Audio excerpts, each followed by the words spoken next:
How's that real life? Excellent. Okay, just gonna let people come on.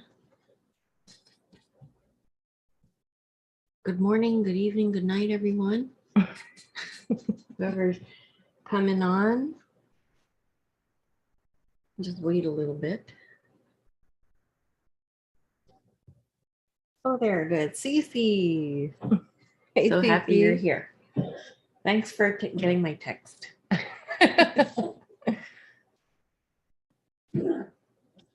Oh, and Helen. Hi, Helen.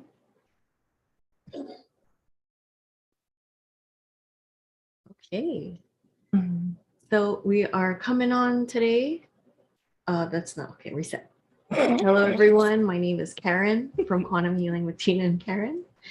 And I'm here today with my beautiful co-host, Tina. So we're just hopping on today for a live catch up, maybe answer a couple of questions. If you have any questions, please write them down below and we will answer them as best as we can. Just want to give a shout out to Mark from Forever Consciousness Research for having us on, and we had a great discussion, and it was really nice to meet the community over there. A lot of them had hopped on to our channel and subscribed. And I mean, if you know our videos, you know, I don't really want people to subscribe, but you know, thank you. We're at like over 1,000 now.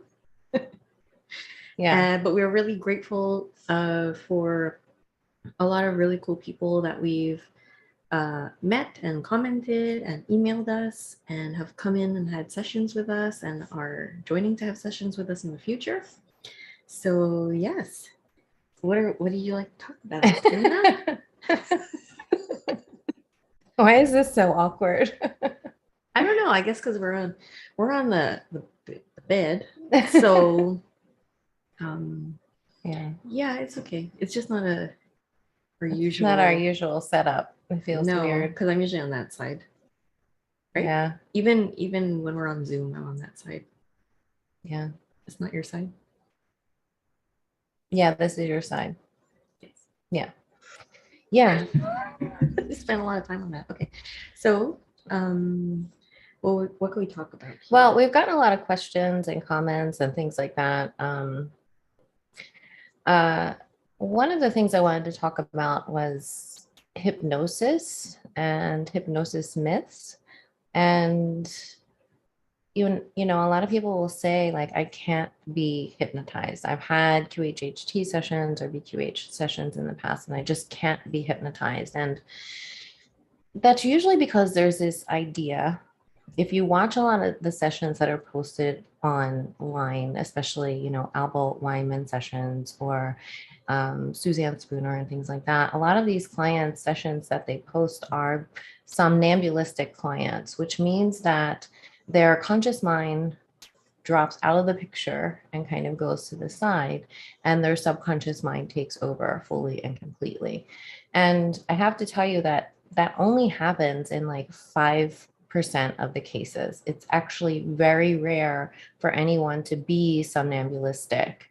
In most quantum healing or hypnosis sessions, the conscious mind still comes along for the ride. Yes. And that conscious mind will be there, and it will be, you know, saying things like, you're just making this all up. It's instilling doubt. You know, that's not real. It's just your imagination. You saw that in a movie before, like all of these kinds of things. The conscious mind will always be there. When we do these sessions, it's not about anything outside of you coming in to take over your vessel and speak through you, for you. It's really about you connecting with your own inner wisdom and tapping deep within to find answers that you need. The Dolores kind of, you know, with her it for everyone. Pretty much. Well, yeah, it's true. She kind of set up these unrealistic expectations of only needing one session. That was one of the myths, that you only need one session. And Candace has explained that that was because she was getting so many requests for sessions and she couldn't handle them all, that she would tell people, oh, you only need one session. So that's where that comes from. The other thing is that, she's the one that could get you like deep into this somnambulistic state of trance. And while a lot of her clients were in that state, not all of them. I mean, that's really just an unrealistic expectation. And when we come into these sessions with these unrealistic expectations, we're setting ourselves and our practitioners up for failure. Yeah, it's a lot of pressure on the practitioner on top of it. And when it's not the practitioner. Right, because it's really not about the practitioner. It's really about how much you are able to let go of control and allow your inner wisdom to come forward. Yeah, it takes a lot of vulnerability. A lot of vulnerability. Even for me, in my first session, my conscious mind was there the whole time. It was a really difficult session for me because I'm a really left-brained person. Very logical, very analytical. So my first hypnosis session, I struggled a lot. And I struggled a lot with allowing the higher self to come forward, my inner wisdom to come forward, because my conscious mind was doubting it. I'm like, what do you mean? Like, this is me. I'm answering the questions, right? Because there's these unrealistic expectations that something else is taking you over to speak for you. And that's not it. It's you. Your higher self is you. It's just the higher, more aligned version of you without the conscious mind interference in the way. So I just wanted to clarify that because there's been some comments about, not being able to be hypnotized and things like that. And everyone can be hypnotized to the point that they are allowing themselves to let go. The more that you're able to allow yourself to let go and really trust, it's really an exercise in trust. It's an exercise in trusting yourself first and foremost, and then also having the trust in your practitioner, because your practitioner is only going to be able to take you as far as you allow yourself to go. It's not about hypnosis at all. It's not about like, being hypnotized. It's really not. Hypnosis is really just a state of relaxed and focused attention. It's not what everyone thinks it is. It's not, this weird state of being where something else is taking you over. It's really not. It's you. It's just a more aligned you, a more tapped in version of yourself. So it's going to be you that's answering these questions, right? Like even in Karen's first session, she actually was a true somnambulist in her first session. She was able to let go and allow the information to come through her without that conscious mind interference. Do you want to explain what that was like for you? Well, just a little background about myself, and dissociated a lot of the time. Hi, Mila. Majority of my life. Yeah, good morning. Majority of my life, and so it was easy for me. Daydreamer, dreamer, wanting to sleep all the time. So when she was able to put me in a trance, I just had to be there. It was easy for me like that. So a couple of ingredients that you need in order to let go. For me, it's safety. You have to be with a practitioner, which is why it's really important for people to do your research on which practitioner feels right for you. If they're going to be able to fulfill your needs. That's why it's good to communicate with them, get a feel of their energy, and see if it's a right fit. Secondly, it's easy because Tina and I work really well together, and so I was able to trust that she was able to take me wherever I needed to go.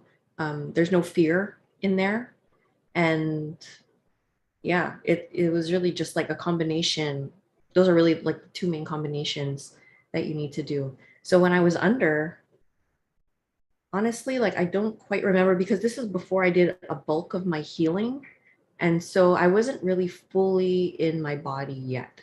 I was still able to dissociate quickly and get out, but not fully in my body. So a lot of traumas there in the way. So it's kind of like looking at blocks in the body that were preventing me from really truly anchoring in.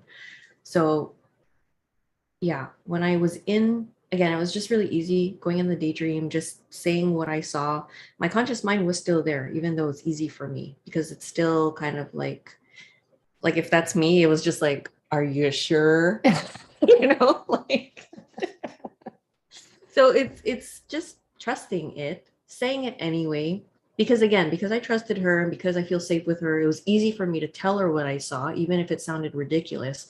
I saw myself as a blue big bird. Like, yeah, it's weird at first, but I mean, now in the work that we've done, like, and it's been like how many sessions, nothing's ever too weird. If anything, if I do hesitate, my conscious mind does come with me, but I know when it's that and when it's not. So I trust what I see, I trust what comes through. And really, the hesitancy in me, like if I am to say something, it's because of how we're going to explain it or how Tina is actually going to explain it later to the client. Because sometimes like we do like a little summary and we send it with the recording and then we have to explain. We're like, yeah, we saw like some, what do we see?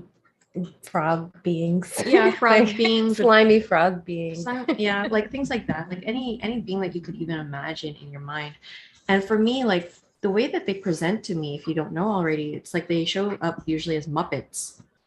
It's easier for me to describe them. However, last night in the apartment, yeah, Tina's dog Coco was having like, some issues and stuff, and he was looking at something in the apartment. And when I was tuning into what was in here, it was a being that I'd never seen before. It was my son's, we're getting him to like, he draws.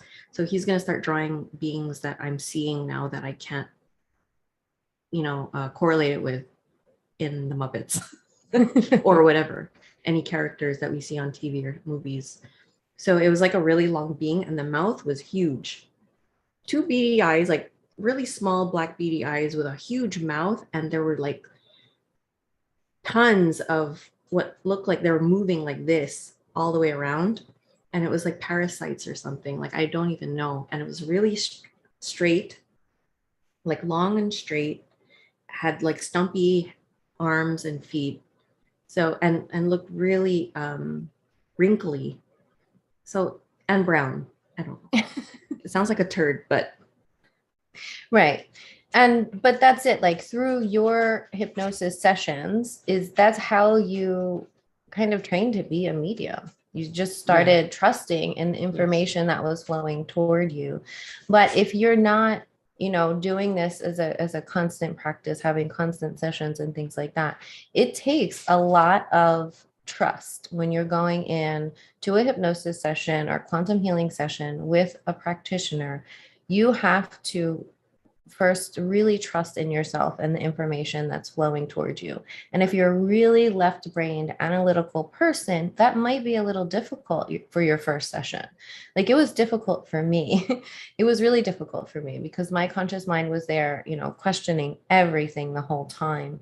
And there were elements of information blocking that was coming through too, because there was a scene with grays and harvesting of energy and things like that they weren't completely allowing me to have access to.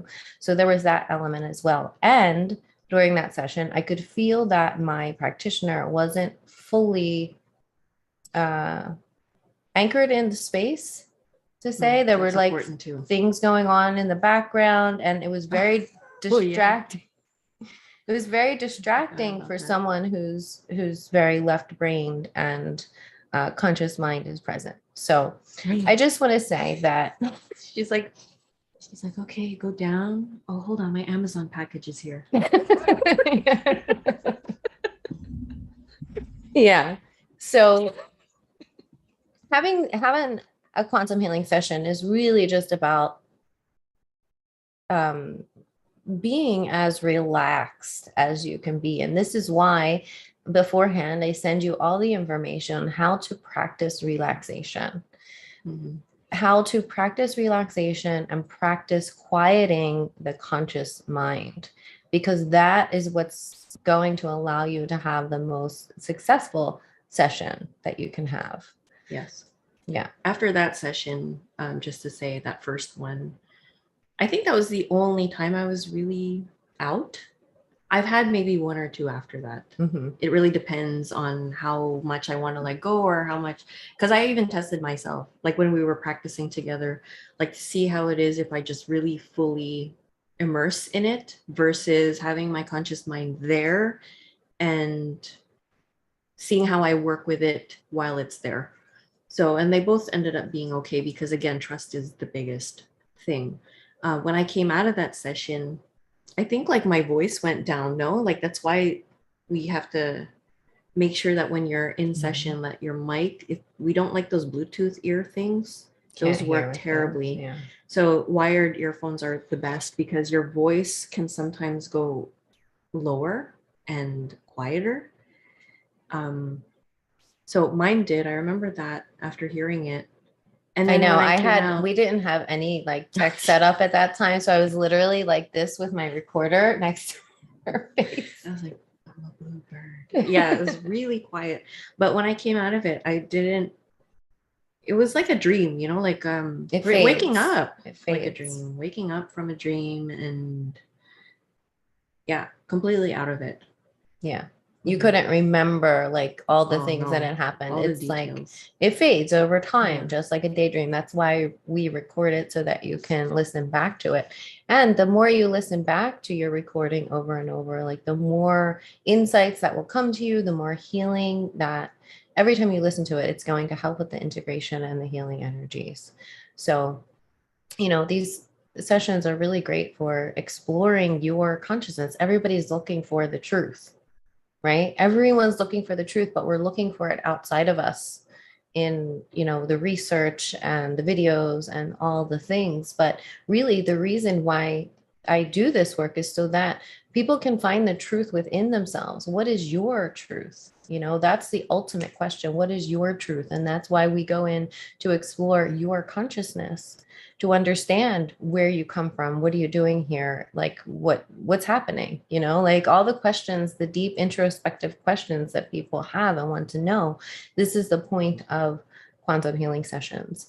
And really the combination of having remote spirit release with quantum healing is such a powerhouse because the RSR is going to clear your energy field. So whatever entities are going to be there blocking and stuff like that, we're not going to have to deal with them in a session, although we might. It's not a guarantee that they're not going to come in some way, shape, or form. But having the RSR really does clean up your energy and allows for that connection, a clear, clean connection in your quantum healing session so that there's not all these different blockages in the way. And that's why we always suggest to have a remote spirit release first before a quantum healing session.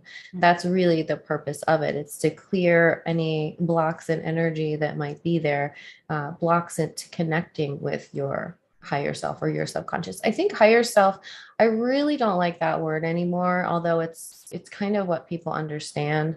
Higher self, it makes it sound like it's something outside of you, that it's not you, that it's something higher, but it really is you. It's really just your own inner wisdom. We all have higher selves. We have these multidimensional aspects of ourselves that are living in all these different dimensions, right, across all of time and space. And we're connected to all of them. Through the webs of consciousness, we have these connections with our multi-dimensional aspects of self. And so when we go into these sessions, that's what we're doing. We're connecting with all of these selves. If we think that time doesn't really exist, that everything's happening now, then all of the lives that you've ever lived are happening right now. And that's why that some of the things that happen in those lifetimes can overlap into this current life. So some of the trauma that you've experienced in past lives can even be triggered by something that happens in this life. And then that calls in that energy and kind of compounds the issues that you're having now. Mm-hmm. And that's what we see a lot. Yes. So great. Yeah. That was awesome. Hello, Erin. Nice to see you. Thanks for being here. Hi, Erin. Yeah, it's Karen's birthday today, April 15th. Yeah, same like the Dolores Cannon. Yeah, it's Dolores's birthday. It's my brother's birthday, my cousin's birthday. It's a really special day. And if you guys haven't seen Quantum Healers YouTube channels having like a whole week event and lots of videos posted to check out in celebration of Dolores's birthday. Yeah. We have here, Helen says, could you soon find out permanent protection for peeps? Please. Yes, we wish, Helen. Us ourselves, we have to protect ourselves a lot, all the time, all day, every day.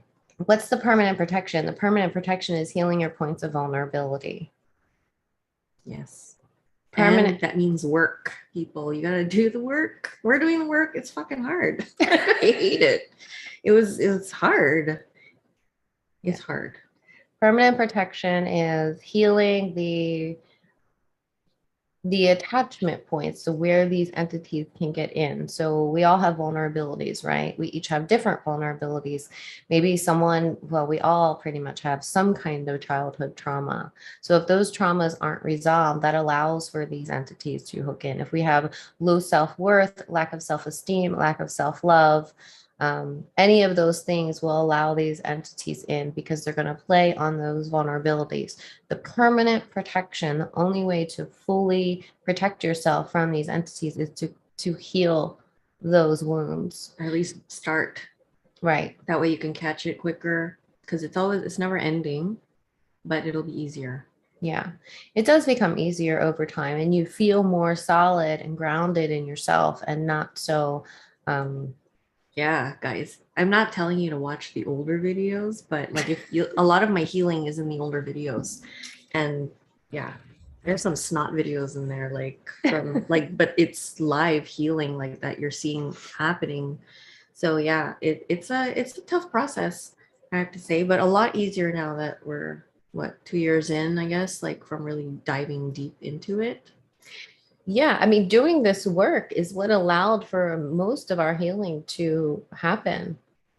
Like we've healed through helping our clients heal themselves because they're always mirroring back to us things that we need to heal. It's a two-way street. And that's another thing I wanted to address too. From our video, someone was saying that something about us being gurus or masters. And if you guys guys know us, you know that's we've never ever said that. We'll never call ourselves gurus or masters. Like we always always the student. Right. We learn just as much from you guys as you do from us, right? It's a two-way street here. Like we're all just walking each other home. And yes, we've trained in these modalities. We have a lot of experience. So we're able to take people and help and guide them to where we are now, but we're still learning to go further and further and further. Right. Yeah. We've never ever claimed to be gurus. And that I really feel like the error of that's so weird. Of guru and master is over. That is over. And people aren't looking for that anymore. Like we're all realizing that we each have unique wisdom and knowledge within us and experience within us to share with each other and, help guide each other on our way back to ourselves, so we don't do that whole guru or master thing or pretend to be anything that we're not. That's one of our core values. And one of the things when we started out on this journey a few years ago was I wanted to do it always from an authentic place and not pretending to be something that we're not. Yes, because we've already lived that life already. Right. Right.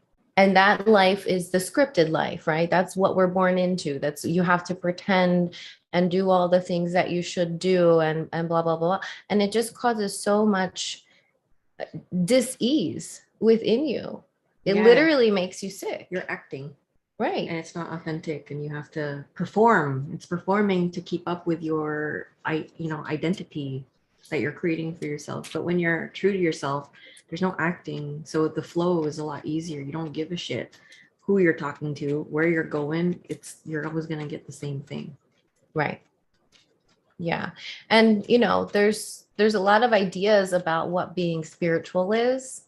A lot of ideas out there about what being spiritual is. And I say it all the time. Being spiritual to me is being the most authentic version of myself. Because why? Because what are we doing? We're unraveling all the layers of conditioning that have built up on top of us. So we're shedding all the things that we aren't. We're not actually becoming anything but our truest self by shedding those layers of all the things that we were told that we should be. So that's why I say being spiritual is about being the most authentic version of me in this moment. There's always more layers to shed.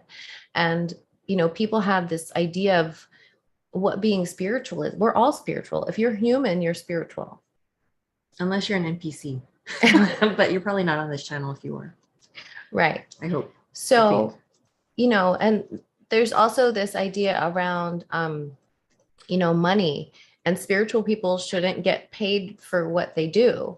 And that's just ridiculous because if I don't have a roof over my head, I can't help anyone. If my basic needs aren't met, I can't help anyone else. I'm in survival mode, right? Yeah. I had the matrix job. We both did. I used to work at the hospital. I quit last May. And yeah, I jumped in this like full time because like my healing was a priority and also helping people get to that place because like I lived so many years, we both did, where we didn't think that this was possible to be here. I never even imagined doing this work ever. And yeah, I have 2 kids. I'm a single mother. So I need to get paid. And that's real. But yeah, we are asking for an energy exchange. If it's too much, like you have to understand too, the amount of work that we've put in, the amount of energy, the amount of time and sacrifice and, all the energies that we've come into contact with are really, they can be really dangerous. And it's not like we go in there and we're like, okay, let's go in and whatever, make money. And then, No. but we're helping people, like people can attest to what we've done so far. And there's an energy exchange here. It's a business, it's a mission, or I don't know, whatever you want to call it, but it's something that is there to help for the greater good, those that are ready to dive in. And yeah, we don't even like really, I mean, the money is not the priority, but I mean, like it's part of it. Right. We can't, like we do these YouTubes for free. Right. Like the information and things like that. We answer questions. We are always on our phones answering emails just to answer questions, just to get back to you. That's free. That's not like we're asking for a fee here. It's just anything that requires our energy to provide, especially like when it's, specific and based like for someone who needs, extra TLC. Yes, that's something that we charge for.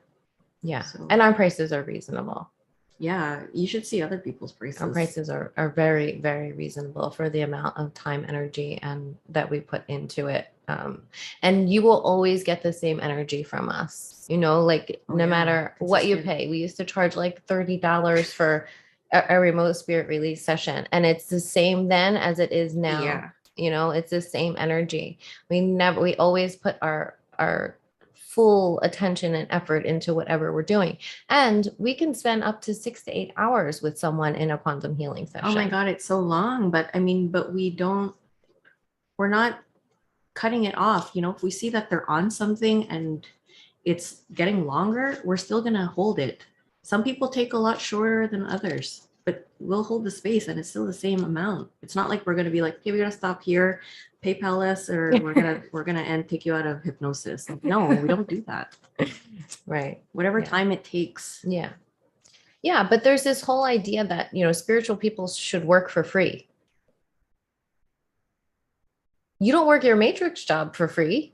You have to pay your bills and support your family. Why should spiritual people have to work for free? Yeah, we pay our taxes like we do all of it. Like it's just,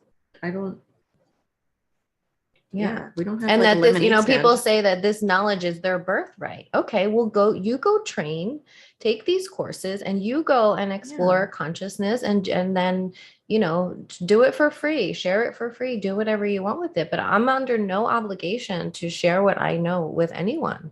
But we do it because we care about people and we want to share this information.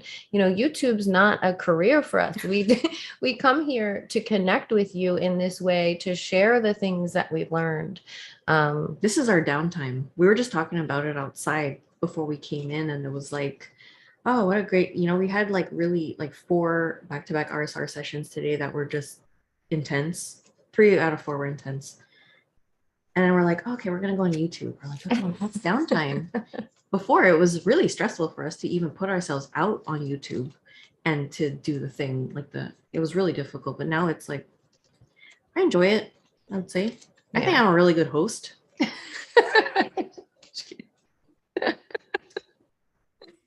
Yeah, a really good host. Yeah, exactly. Money is just a different form of energy. And unfortunately, this is the system that we have to work within right now. I wish we could do all of this for free. If we all had our needs met, it's not like we're living some fancy lives here. Like Karen and I live in a 1-bedroom apartment. I live in a basement apartment. Yeah. Like, come on now. And I'm cool with that. Like, I don't want to upgrade. If I had lots of money, I would never upgrade. I think I would be really happy where I was. Yeah. It's not about material things for us. Like it's our freedom homes. It's freedom. Yeah, it's freedom for me. And it's just a form of energy. When you give people things for free, they really don't value them. We've learned that the hard way. We started out, this was a really difficult journey for us in understanding and valuing ourselves and our worth. Oh my God, yeah. And we used to give things away for free. People don't value things that they get for free. That's just the truth of it. And we still give things away for free. We still talk to people for 20 to 45 minutes, for free consults. And sometimes they never even come back, so that was, 20 to 45 minutes of my time that I gave to someone. We do that all the time.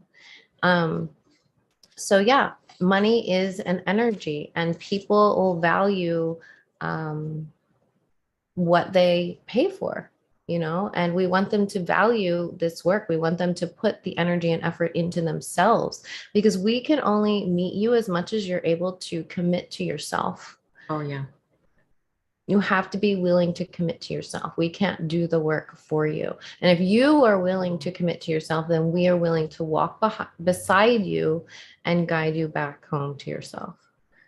But that commitment needs to be there. Otherwise, it's just, it's not worth our effort.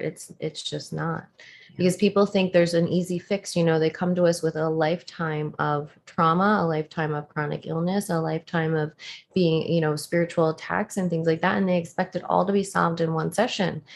It does not work like that. Not in our experience. I mean, we wish it would, but these things are like layered upon layered, because you have to also consider that if this is happening to you a lot and through time, we've seen like decades worth of trauma compounded, and then no help being sought out. So yeah, it's I don't know, it takes one session probably does the whole bulk of it, but then you have to do follow-ups, because it is layers. And we have to consider too that there's your programming.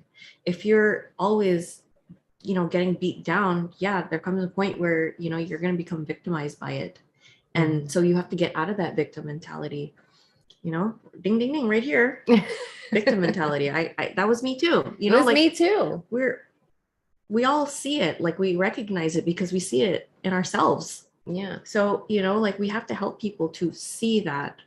And I feel like it's easier because we can use ourselves as the example, so that they don't feel like we're attacking them. We're not attacking at all. We're really trying to just be real with them. And again, the commitment is all really up to whoever. Like if you want to do it, you have to really go the whole way. Yeah. It's not a half-assed thing. I mean, it could be, but your problems aren't going to be resolved if you're not willing to look at it. Right. Yeah. I mean, there are lots and lots of things that need to be healed, that need to be cleared. It's not just a one-off session. And I think Dolores kind of did a disservice to all the rest of the practitioners by telling people that everything could be solved in one session. And in our experience, it's just not that simple. Can we get a lot done? Hell yes. We can get a lot done in one quantum healing session and one RSR session. But it takes the follow up and the commitment and to keep going and keep going, not to just stop, but to follow through, to keep going. Yeah. You with your healing. Keep catching the things, because all the experiences that you're trying to heal from are going to come back. These experiences never leave. So they're going to keep showing up in different faces, different experiences. And, you're going to have to face it and learn or push through it because, that's how the healing continues.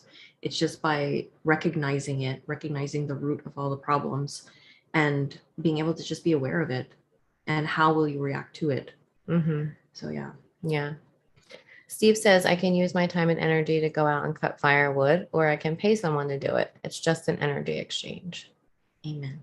Yeah. That's not a good word. Nothing's ever a good word in this place. Yes. G369 says, I know firsthand that when you try to help people for free, they spit on you. Has that happened? Has people spit on us? Not spit on us, but you could tell that it's not valued. It's not valued. Yeah. Yeah. Helen says, I wonder if those who are asking you to do it for free would work for free themselves. Exactly. Yeah. Exactly. I mean, we've put in the hard work and we've had to really give up a lot to get here. We all have bills to pay like everybody else. Yeah. And I'm not going back into the matrix to go get paid because that's appropriate. Right. Like, why is it appropriate to get paid to work in a hospital, but it's not appropriate to get paid to help people heal in this way? They're both healing, right? So, yeah. Helen says food is not free, living is not free. Yes. Steve says, great show the other day at Forever Conscious channel, food for thought. Thanks, Steve. That was fun. Yeah, it was a lot of fun. We hope to get back on the channel and do an episode 2 with Mark. I guess to follow up on all the questions that were asked that we couldn't do within the allotted time. Yeah. Erin says happy birthday. Thank you, everybody. Her daughter's birthday is Sunday. Mike says happy birthday. Happy birthday, daughter. On Sunday. Yeah, we had a comment about via email. And they were talking, I guess they were looking at all our old videos and they were asking because our old guides were our old guides. I mean, we said our guides were Jesus and Mary Magdalene. So we wanted just to talk about that. For us, there's like really no attachment to the biblical sense, what we're taught in Catholicism and all the things like whatever. Really what we're connecting to is the true and organic Christ consciousness, the true divine masculine and the divine feminine energies. That's it. I never read the Bible. I don't know anything. Like I know what the stories were because I went to church and all that, but I never connected with that version. The personification, yeah, right? The story in itself. I do think there's a lot to be learned from the teachings of Jesus when they are interpreted correctly. I do think there's a lot there, a lot of truth there to be learned. And I don't think we should just throw it out. I think you have to sift through it and discern again. It's all discernment. Right. Especially in the Gnostic text. And yeah, I think, again, like I wrote in my post, the community post the other day, we can't throw the baby out with the bathwater. We can't just say that everything in the matrix is trash and, we're just going to throw it all out. Because that would just be a disservice to ourselves, right? I mean, we're just, like Karen said, sifting through these things and using our discernment. But yeah, the Christ consciousness and the way Rudolf Steiner describes it is Like we talk about these luciferic energies, the Ahrimanic energies, both are very much present in our society today, right? And these luciferic energies are an ascending energy, but they're a false light. They're the false light, right? And then the Ahrimanic energies are very heavy and dense energy that is pulling us down further and further into materialism and the scientific mindset, right? The whole trust the science kind of thing. So that's pulling us down denser into materialism, and these luciferic energies are pulling us up and ungrounding us into this false, these false light ideas that you just see everywhere now. And where we have always been, and our guidance, if you want to call them Jesus and Mary or the divine feminine and divine masculine energies as twin flames, that's what we're here to embody, right? So whatever label you call it, it's an energy. So we're embodying the Christ consciousness energy of balance. That's what it means to us, the Christ consciousness. It's balancing out these false light energies, Ahrimanic energies, and bringing them into the middle here, where we're like, okay, we're going to find balance now. And that's always been our purpose together, is to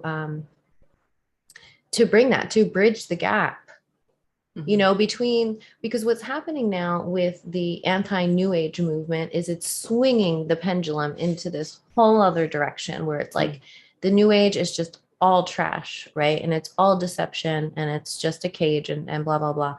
However, we can't do that. Just like we can't, if we're going to say like all the love and light stuff is just, there's no purpose in it. It doesn't do us any good. It's just like swinging the other way, and everything is an archonic trap, and life is meaningless, and we're all victims of the archons, and we need to come back to our center. We need to come back to our center and balance this energy. And that's always been like our purpose here, to kind of bridge these two polarized energies that always happen, right? When there's a movement like the New Age, there's always going to be an equal and opposite. And that equal and opposite now is turning into this whole like idea of like, this world is an archonic trap, which it is. However, there's a grounded way and a grounded perspective, a grounded way to see it without being victimized. And that's what the energy that we hope to bring here. Right? Like up here in these luciferic energies, this is like the New Age, right? But then and that Ahrimanic influence is also in the anti-New Age. So we have to be careful not to dip down into that dense energy and keep it neutral, kind of in a state of neutrality, where we can observe all of it and not get too heated about any of it. Because when you exude those emotions of like anger and intensity and rage and victimhood and worry and doubt and all of those things, you're feeding the very matrix that you wish to be free from. So the best place to be is in a kind of in an observation, just kind of observing it all, viewing it all without having an emotional attachment to any of it, really. And being an observer from a neutral standpoint. Yeah. You got to create your quality of life here while you're still here. Yeah. Oh, D369 says, can you please talk about your most successful cases of entity clearing? I could think about our little 6-year-old gal that we had. Just a little background on her. The mom noticed that she had she was angry baby. She was an angry baby. Baby. She had a smell coming from her. She would have night terrors, like terrible, terrible night terrors. Is there anything else there? Very just emotionally unstable, fits of rage.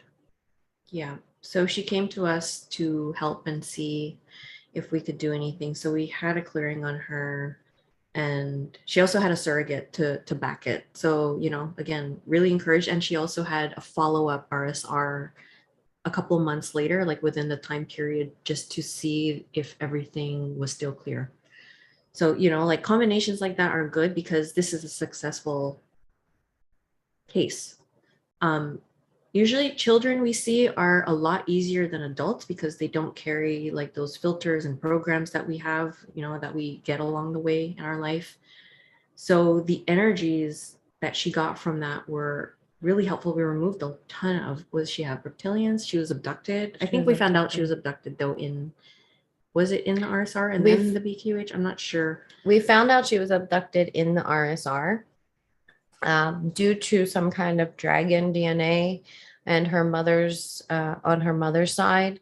Mhm. And then in the surrogate healing session, we went deeper in and found out all about the abductions and all that kind of stuff. And burned that contract, rescinded that contract with the beings that were abducting her.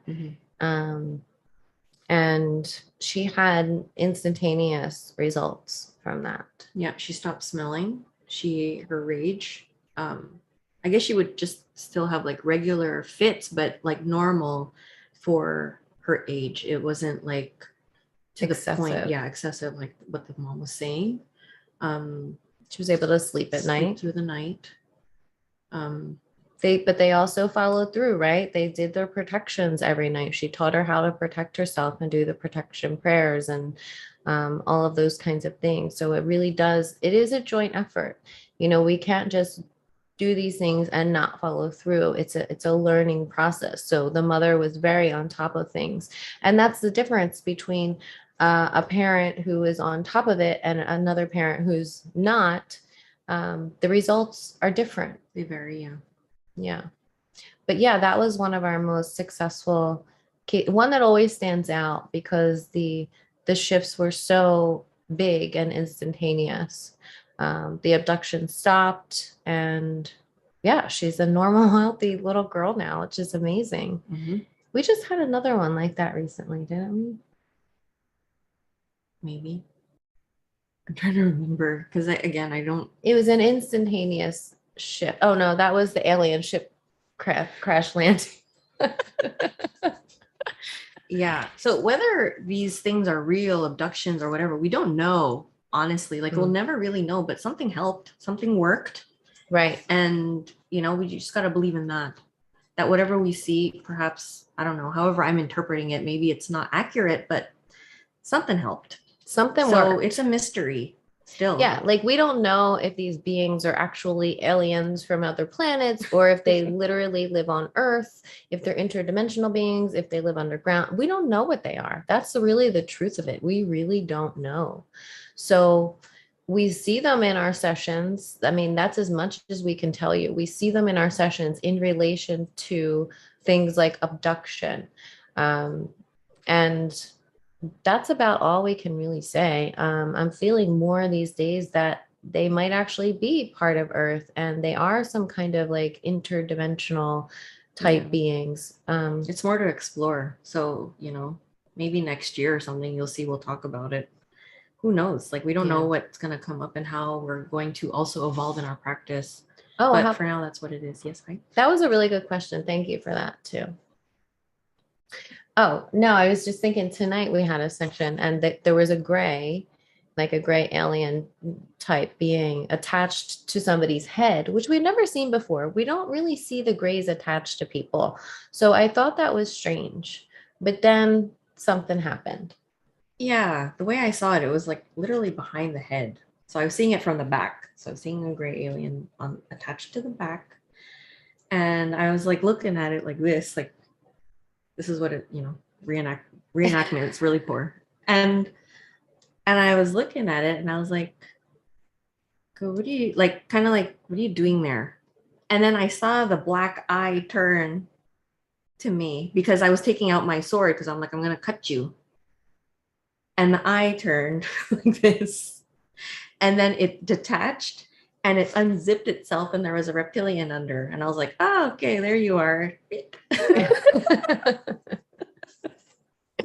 What did that reptilian look like? Because they always look different.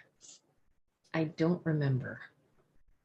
I wish I remembered. Like sometimes she sees them with like long, like crocodile snouts. Yeah, it all depends. There's a lot of different Yeah, kinds. or dinosaur type. Some of them are really weird. No, like we saw one that had like the big head thing like this. Yeah. Remember that? Yeah. Yeah, they come differently. I think, yeah, like I mentioned earlier, like my son draws, so I'm gonna pay him $5 a picture to draw things that I can't, articulate or like compare it to, like. So yeah, hired him. He's 11. How do we prevent these entity attachments in the first place? It's one thing to get regularly clear, but I think the goal should be to prevent them. Absolutely. Yes. So like how Tina mentioned earlier, maybe you didn't hear it, but she said the point of vulnerability. We always, like in the session, we talk about, the question is, what is the point of vulnerability for the people or the client? Why is this happening to the client? So when you get your point of vulnerability, this is exactly where you need to do the work. So sometimes it's traumas. Sometimes it's being sensitive. So therefore it means for trauma, it's like you have to dig a little deeper into the traumas, not necessarily go into what you experience, but at least to acknowledge or feel through what comes through in those traumas. Would you like to answer that? Yeah, sometimes you actually do need to revisit the actual trauma. Sometimes. Because you need to feel through it in order to heal it. See, when we're children, especially, even adults, when we experience something traumatic that is overwhelming to our nervous system, we don't feel all the way through it, right? Like when you see an animal, say, a gazelle in the wild running from a lion, and they get away from that lion and the chase ends. What you will see them do is shake.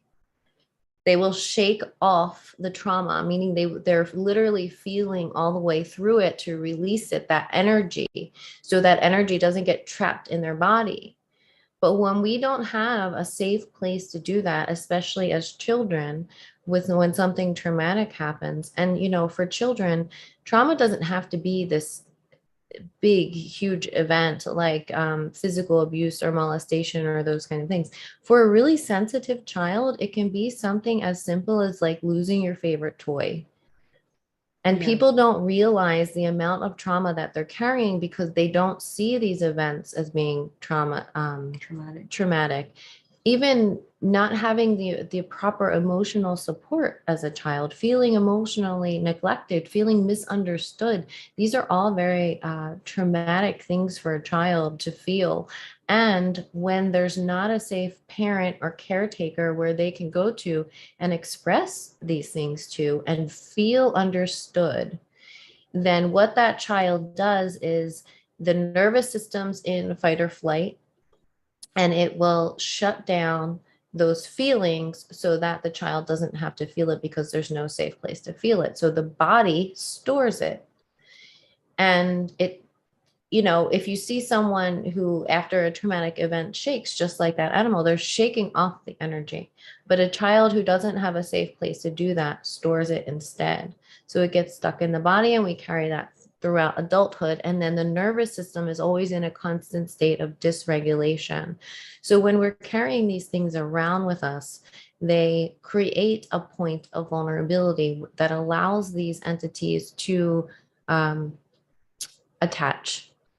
And so that's how we prevent them. We prevent them through our healing and creating a safe space for ourselves to feel what we need to feel, to revisit some of those childhood experiences and even past life experiences. That's why we do quantum healing sessions. So, RSR, like you said, we can go in and clear these entities a million times. But if a person doesn't take it the step further and have the quantum healing sessions, or at least do the work on their own to dig deeper into these points of trauma and vulnerability, then the entities are just going to keep coming back. So that's why we do these sessions in combination. We have the remote spirit release clear your energy with the hopes that then you're going to go deeper into a quantum healing session and look at some of the harder things, look at some of the traumas to clear that vulnerability so that they're not coming back over and over and over again. You know, that's the direction we're going in now, like working with people that are really going to commit to themselves to go the whole way and not just keep coming back for clearings, because it's not getting us anywhere. Yeah, we give you the point of vulnerability, so that's exactly where you need to work. Yeah, traumas is usually it. And yeah, highly sensitive. And the people, chakras too. Chakras. The chakras are also a point of vulnerability for everyone, because what happens is, because they're these separate energy centers, they're always out of alignment. They always need to be cleared. And if someone's not constantly on top of that, that's a really good hook-in point for these entities. We see that a lot. Mm-hmm. Yeah. Totes. Great questions. Let's see. Yeah, I just want to share an experience for myself, like my own personal experience in terms of like trauma and clearing all of that. I blocked a lot of things from childhood. I don't remember a lot of things, memories and all of that because of the dissociation and everything. But when I started doing trauma work and taking, doing somatic healing, which is like physically taking traumas out, like through tapping or holding or whatever, a lot of the energies that were stored in my body had lifted. And then some of my blocked memories had come out. I remember there was one morning, I was sleeping in the bed with my daughter, and I was singing to her a Karen Carpenter song. I really love her, Karen Carpenter. I was named after her. And so I was singing her a song, and then an old childhood memory came back from sexual abuse and that song playing in the background. So, it didn't affect me on an emotional level, but I knew that I had to heal it from my body because it was my body that experienced it. And it was also the inner child that had experienced it. So it wasn't me as the adult, but it was my body and the inner child. So, there are just some things that I'm not even really attached to because of how much I blocked it and how dissociated I was. But it's just interesting how things can come up for you. So, you got to be prepared and you have to be able to have the tools. And we do share tools with people who want to work with us, and we do share them if you go back in the videos, which I don't encourage, but go back and, we do talk about how I processed a lot of my stuff. And I talk very openly about it and how I dealt with them. A lot of things that, that affected our relationship and how I had to work through it, because she would trigger me the most because she's the mirror to me. I had to look at myself through her. And I took advantage of that because it helped that to know that when someone loves you unconditionally, that you're safe to allow the ugliness or what you perceive as ugliness to come through, knowing that you're loved anyway. Mm-hmm. So thank you. You're welcome. Also, dissociation is a vulnerability as well. If you're not in your body and you're dissociating all the time, that's leaving the body open for entities to attach or come in. And so when we experience trauma, we create sub-personalities, dissociated sub-personalities. We all have them. This might make sense if you think about like multiple personality disorder or dissociative identity disorder. Those are very extreme cases where people actually, separate out their identities. Yeah. We're all living with them. We just don't realize it until we're able to heal a lot of that stuff and integrate. Now, people that dissociate are very easy to tap into the other realms because they're used to being out of their body. That's why Karen's such a good medium. That's why a lot of our clients could actually be good mediums because they're used to dissociating. But before you actually go down that route, it's really important that you heal your core wounds that cause the dissociation so that you can be anchored in your body and not be open for entities to come in. Yeah. And a good example of that too, again, me as an example, is like in the beginning of our practice, like again, we're still like healing, doing more and more and more. But yeah, we talked about this, but like I was doing a channeling and it not completely open vessel. Let something in and it spoke through me or whatever. And it was saying all this gibberish. Yeah.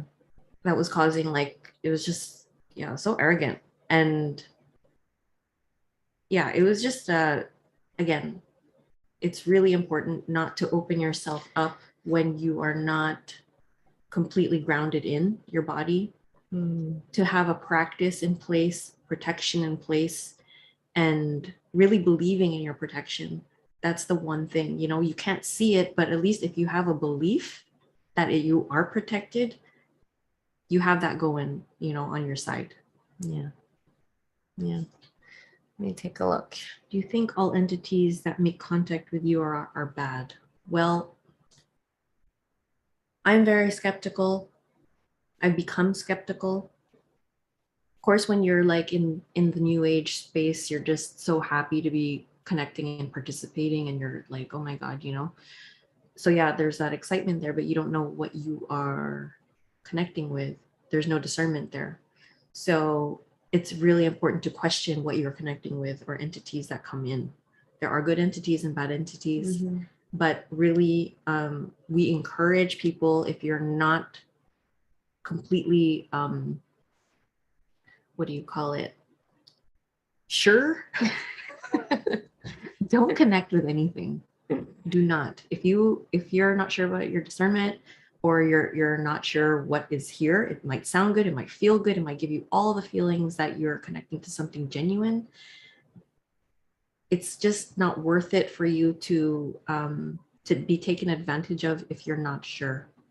So how does that work? It's trial and error. We're lucky because we have the luxury to check ourselves, and we have trusted people to check us if we need, like if we're really that bad, because we're not immune to it either. We have vulnerability points too, but we're human. You know, sometimes vulnerability is just working yourself to like a dog and you're tired. You know, it comes in different ways, but we make it a point to check ourselves. I make it a point that I check myself before I go into hypnosis, into RSR, because I'm the one who's gathering information. And if I'm not clear, it's not a good practice.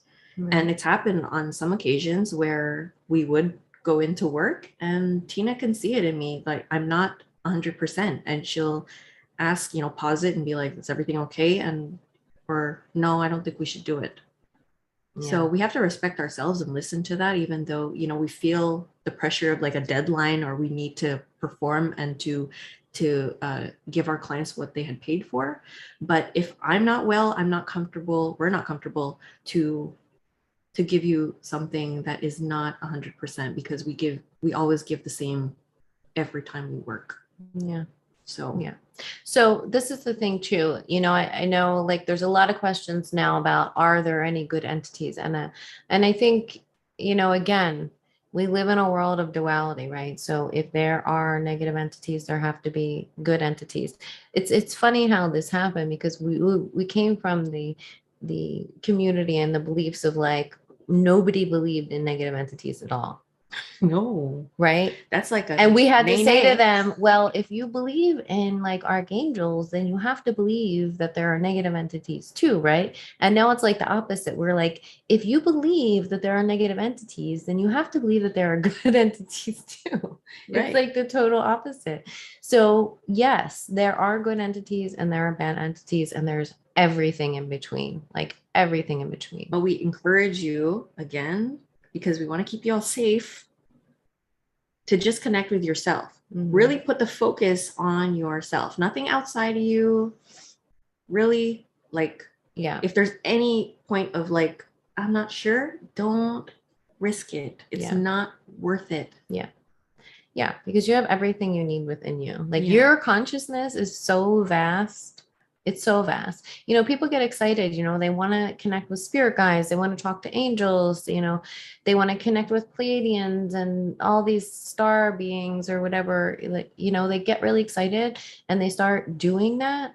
And it's very easy for them to be taken over. We see it all the time. There are so many trickster beings out there, you know, these reptilians pretending to be Pleiadians, you know, and complete takeovers. We see it all the time. So it's really just not safe right now to be connecting with any beings. Um, yeah, just connect with yourself, with your own consciousness. It's so vast, and everything that you need is there. Yeah, it sounds like we're party poopers, but It does. but we do that ourselves. I mean, we had to learn the hard way, and we want to pass that on. Really, it's up to you, but it's just the disclaimer, like, protect yourself, and you have to be really sure, really, really sure. Yeah. Dusty Blue, where are you located? I'm in New Jersey. Karen's from Canada, but we're not doing in-person sessions right now. We're only doing online sessions, and it doesn't make a difference. Like, most of our hypnosis sessions have been online, and our online sessions have been some of the most profound, because here's the thing: you don't have to drive, you don't have to worry about being somewhere, you don't have to worry about driving home when you're done. You're in your bed, you're safe, and you can take a nap afterwards. Like, that's it. You don't have to You know, drive, it's so much less stressful to have the session at home, and we've never really have any technical issues, unless your Wi-Fi is like really, really bad. But it's mostly, never really had an issue with it at all. Yeah. Yes, I shook the trauma experience as an adult in a session as Well, an while you're infant. here, people, while she's reading that, please like our video. And if you haven't subscribed, don't worry, no pressure. But if you feel called to, we appreciate you joining the family. Dusty Blue says, I shook the trauma experience as an adult in a session as an infant with supportive group. Very intense, but amazing release, yet no guidance after. Live and learn. Yeah. You know, in groups like that, it's tough when you go into a group environment like that and then you don't really have any support or guidance afterwards. Yeah. That's why it's better, just if you're working with trauma, really to work like one-on-one with someone so that they can be there for you, and not like, because sometimes the trauma work will actually re-traumatize you if you're not doing it in the proper way. Yeah. Definitely. Do you have any other questions? You guys have any other questions? Katie Ann says, I had a dream, a dark gray skinned demon pulled my face close to it and breathed deeply into my mouth and sucked the breath out of me. Interpretation of the purpose, good or bad? Well, that don't sound so good, to be honest. It doesn't sound good, but did you have any experiences after that? What did you feel like after that? Yeah. Do you have dreams after? Did you have like weird people like or experiences coming after? Yeah, that would be an interesting thing to follow up with. But does it feel good to me? Not really. No. Yes, Dusty Blue, I love my sword too. I like to use, I don't even know what my sword looks like. I just have that really strong intention. Sometimes I'll get the long ones and small ones. It's almost like Teenage Mutant Ninja Turtles. I don't know, like whatever weapons come. Yeah, I do use the vacuum. That's a really good one. Vacuums are good for removing parasites, those little dust bunny astral beings that are easy just to suck up. I have a lot of tools. I use a lot of tools. And sometimes if like, let's say I'm doing house clearing or something like that, and it's really bad energetically, like you'll have Everything. portals and DFEs and earthbounds and zombies and astral beings and webs, all this stuff. Uh Sometimes if it's just too hard to, not hard, but I'll just detonate it and I just see it like, and then if there's any remnants of dust, then I'll just sweep. It's fun. I torch things. Today I used acid. Mm. Just to torch or really get rid of the contract. Oh, that was something we came up with recently, right? Acid. Yeah, we used it for one session. We have to go over that session. We have this session we want to share with you guys. We just haven't had the time. Yeah, we've been really bombarded with sessions. So I mean, if we come on, it's not like a thing that we plan. It's really just because we want to make the time and because we aren't tired. So that's not true because I'm exhausted right now. Let me see. Steve says, have you ever had a case where someone can remember their in-between lives and being forced / chose to go into another incarnation? I haven't seen forced, but I do see No, the we have deception of it. seen No? forced. Oh no, yes. Sorry. Oh, I think we talked about that in another YouTube. Yes. Mm-hmm. That was the one I wanted to share. Yes, forced, yes, but that was a surrogate. So yeah, the way that we saw that, it was just like a really degraded soul, experienced so much trauma in the physical body, like a war type experience. And to the point of like the trauma was so bad that the soul was like coming out like goo, Like oozing. yeah. And the entities were just waiting for these soldiers to die so that they could scoop up the soul and put it in a vacuum sealed thing so that they can have the concentrated trauma in there, and they're just like devouring it. It was really fucked up. And then after that, it like kind of went on a conveyor belt, or I don't know, kind of skewing like details, but along the lines of it happened so often that it would just get it, devour it, not have time to heal, put it back on the conveyor belt, be born again real fast, and the soul is still super degraded. So yeah, we've seen Right. that. And that's what the degradation of the soul within the physical body was what was actually causing the cancer. And the higher self said that's what actually causes a lot of cancer and mental illness in the human forms. It's because these souls are being recycled so quickly without any healing time in between. Mm-hmm. In one of my sessions, we saw where I chose to come here. Mm-hmm. But again, it's deception. There was deception.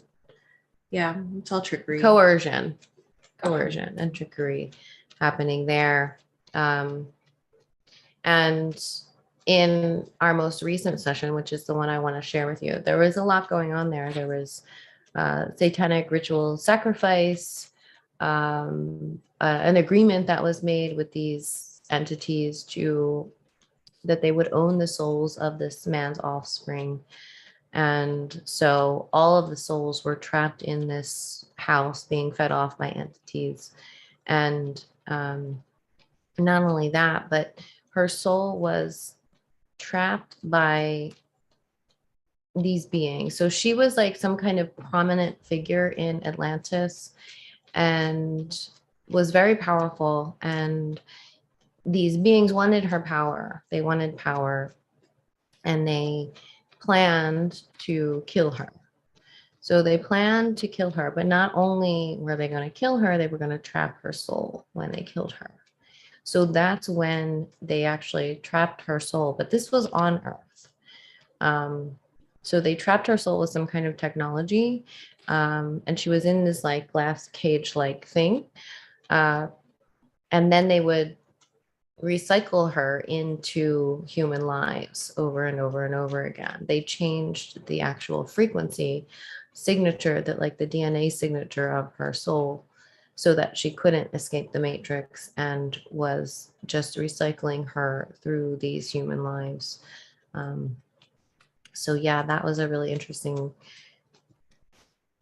session. But yeah, we still need to do more exploration of the other side, like what's actually going on over there. I feel intuitively that it's not just one thing, that there are a lot of different things that happen depending on the consciousness of the soul that exits the body upon death. Yeah. Yeah. Yeah. It's not just, it's not just one. Yeah.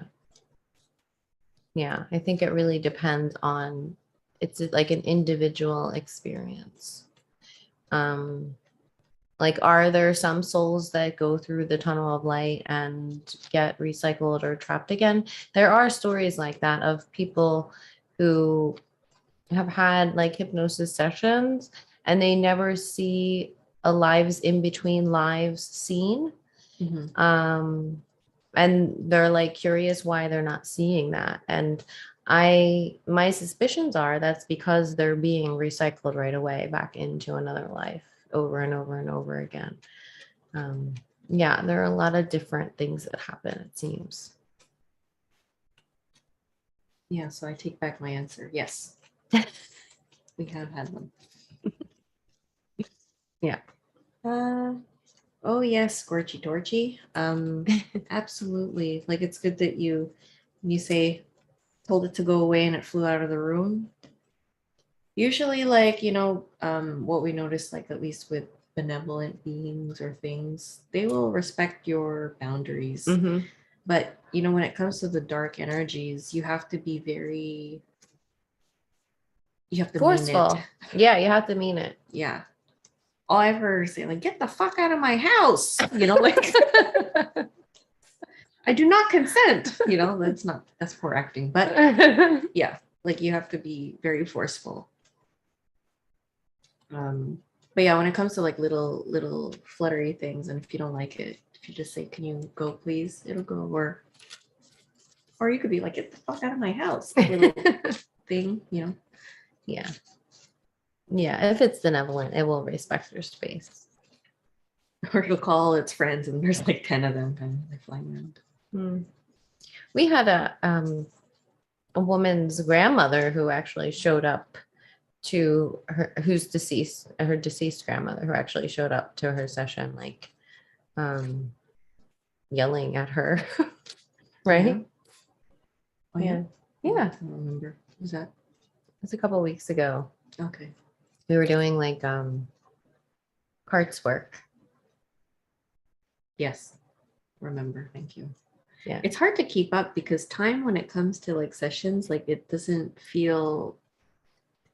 Well, because you're usually like, when you're in that space, you're like outside of time in that space.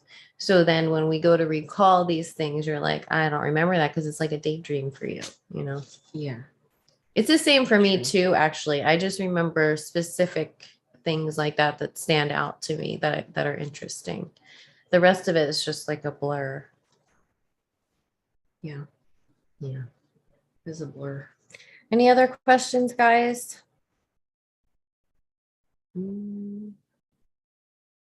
I do feel like that. Dusty Blue says, on my life path and knowing my last time here, almost like a master's graduation, to not recycle back here. Do you both feel the same?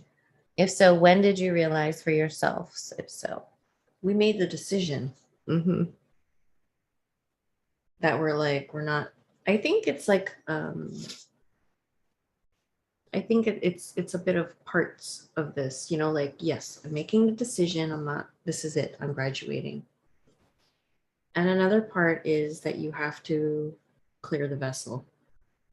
Because if you're going to take all those belief systems and programs with you, it might be difficult, because that could be your point of vulnerability, which is why it's so important to do the healing work. You got to clear your vessel from all your shit, because that's a hook in. And they know exactly how they're going to hook you in. They're going to just do it. They'll Mhm. fish hook you in. Come back. Well, we saw that soul get hooked with that fishing line. Oh, okay. Yeah. There you go. See, I forgot about that. Yeah. Yeah. Yeah. For me personally, I went through so much suffering in this life, so much suffering that, yeah, I made the decision. I'm not doing this again. I am not doing this again. Um, Meaning that this is my life to really clean everything up, Yeah. like It's dedication. You everything have to up, dedicate yourself. clearing as many past lifetimes as I can, clearing all of my shit from this life, all of the stuff I came in with, karma that I agreed to or whatever, like literally clearing all of it. And yeah, just really making the decision. I am not doing this again. Yeah. Because if you knew us like before we woke up and came onto this path, we had the matrix lives. We did everything matrix. Yeah. We had to break away from everything. And it made, well, for me anyway, literally destroyed me. The Matrix destroyed me to where I was in rock bottom, like depression, anxiety, PTSD, could barely leave my house. I could barely leave my house. I was so broken by this place. I remember looking out the window to like watching my neighbors like take their kids to school and bring in groceries and function and like living these like normal, happy lives. And I'm like, how are they doing this? Right. Yeah. I How ask are they myself that doing every day. this? And I was just like, I don't understand how they can function in this world. I don't understand how they can do it. And what's wrong with me that I can't? Um, and that's when I was awakened to my own victimhood and needing to take responsibility for my life. And that's when I was like literally in rock bottom is when my awakening happened. And I realized that I didn't have to believe all the thoughts that I was thinking, I really didn't. And that's when I started to reprogram my mind, really take control of my mind, because uh, the mind is everything. Like when we're stuck in these really deep and dark places, it's the mind that's running things. I learned how to meditate. I learned how to still the mind, or at least, take that 15 minutes out to just to relax and like stop the hamster wheel for 15 minutes, like just stop. And practicing presence was a really big thing for me. And um, that's really what started my healing. Positive affirmations and really reprogramming my mind was a huge first step into this journey for me, and taking responsibility for my life. And then realizing I am not doing this again. That was, what, 7, 8 years ago? Yeah, about. Yeah. And then, making the decision that I'm going to do whatever I have to do to clear this and not have to do this again, because the suffering is just so insane. It's just insane. Yeah. Yeah. I feel like the love and light stuff helped me. Like it served a purpose, Yeah. It helped because like if I hated everything. So I mean coming to that realization, like, oh my God, I can finally be free or change my life. And because my perspective changed. It really went from hating everything to, wow, I have control somewhere. And so that excitement brought me into the love and light. But then you grow and then you don't stay. The thing with us is that we've never stayed anywhere. We are always moving. So yes, we did have a phase, but it's a phase. It wasn't just like this is where we're going to stay, but we were able, thankfully, to see what was good and what didn't fit the narrative, or what didn't look right. So they're again taking things that do resonate, but then you leave the rest and you take it all and go. And your belief system's changing and evolving. it's always constant movement. You don't It's just constant stay. movement. You're not staying. If you stay in one place or you think, okay, this is it, you're getting comfortable now. So you have to kind of question the comfort and see. Yeah. We're never going to be in one place and stay there. Yeah. Yeah. Yeah. I mean, for me, it was really beginning to understand that there was consciousness, that there was something more to life than just like the matrix stuff, you know, like, you know, you go to school, you get a job, you have a family, you have kids, and you get married, da, da, da, da, da, you know, like all those things. I'd done all those things that didn't make me happy. It made me miserable. Yeah, I did it too. And, you know, so understanding Happily divorced. it wasn't God. It wasn't God for me. It was understanding consciousness, that we were more than just this body, you know, that we're just these vast beings, you know, connected to the universal mind. And, you know, people, I noticed, like, I think it was in the live stream we did with Mark, people were asking, how can God let this happen? How can God allow this matrix and all the fuckery here? How can God allow this? And I think when we look at God in that way as a personification, we personify God, right? As this person or a being. And God, in the way I see it, is not a person or being, but it's a universal mind. It's a universal energy. It's not an actual being that decides what's right or what's wrong, or any of those kinds of ideas, human ideas that we have. It's just this universal energy that flows through everything. It's not something that's going to like intervene on our behalf. It's a consciousness, but it's not an embodied, physical, personal, personified consciousness. So I think, you know, when people think of God, they're thinking of like creator gods, you know, like maybe, you know, the gods that created this earth. And honestly, I think that this earth used to be a paradise, like in a paradise like state, in a fifth dimensional frequency, if we want to use like that term, in a higher frequency. But even in the even in a third dimensional frequency, this place could still be a paradise. The problem is there's some kind of inorganic filter that has been placed on top of it. It's been invaded by this inorganic archonic energy, the beings, whatever they are. And that is what has inverted this whole system into what it is now. In its natural state, Earth is a beautiful place to come and live a life. So I think it used to be a school. I think it used to be a school where we would got fucked. right, Got taken over like everything else. right, where we would come and have these experiences in these physical bodies in a natural state of being. But then it got invaded and hijacked and inverted, and now it's turned into what it is today. So I think we may have decided a long time ago that, yeah, that we wanted to have this experience. I think I talked about this in one of my other videos.